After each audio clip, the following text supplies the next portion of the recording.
টক ঝাল মিষ্টি কাঁচা আমের ললিপপ, এটা যাকেই বানিয়ে দিবেন সেই ফিদা হয়ে যাবে। আমার 2 মেয়ে তো ফিদা হয়ে গিয়েছে। যাই হোক, হাতের কাছে কিন্তু এখন আমটা খুব সহজেই পাওয়া যায়। তো আর দেরি না করে এই টাইপের আইসক্রিমটা বানিয়ে নিয়ে এই রৌদ্রের মাঝে খেতে পারেন, খেতে অসাধারণ টেস্টি। তো এইটার জন্য আমি প্রথমে 3টা আম নিয়েছি, আর আম 3টে কিন্তু ধুয়ে একদম পরিষ্কার করে নিয়েছি।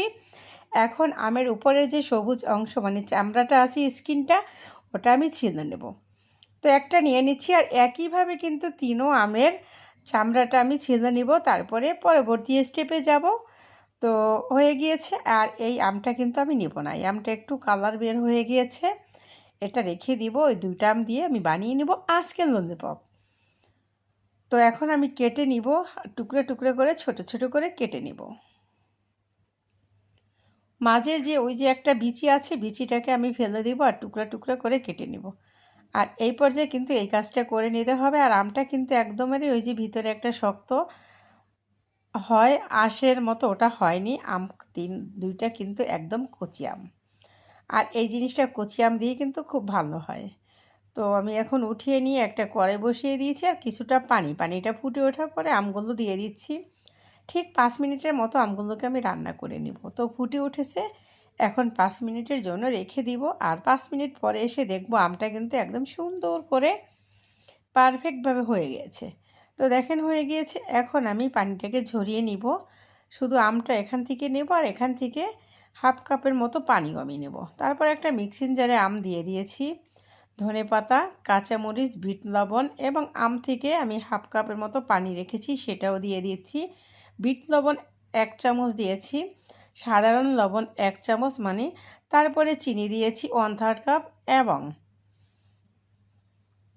আমি সামান্য একটু ফুড কালার দিয়েছি। যেহেতু আমি এটা কাঁচা আমের ললিপপ, এ কারণে টোটালি অপশনাল, যদি পছন্দ হয় দিবেন, নয়তো না। তো এখন আমি একটা মিক্সিং জারে নিয়ে একটা পেস্ট বানিয়ে নিয়েছি, আর এটাকে এখন একটা আইসক্রিমের মোল্ড মানে ললিপপ আইসক্রিমের মোল্ড নিয়ে ফয়েল পেপার দিয়ে মুখটাকে আটকে দিয়ে চাকু দিয়ে মুখটা আমি চিরে চিরে দিয়ে এখানে আমি আইসক্রিমের কাঠি সেট করে দিব। তো সেই কাজটাই করছি। কাঠিটা সেট করে দিয়ে আমি সারা রাতের জন্য ডিপ ফ্রিজে এটা রেখে দিব, পরের দিন বের করে দেখাবো।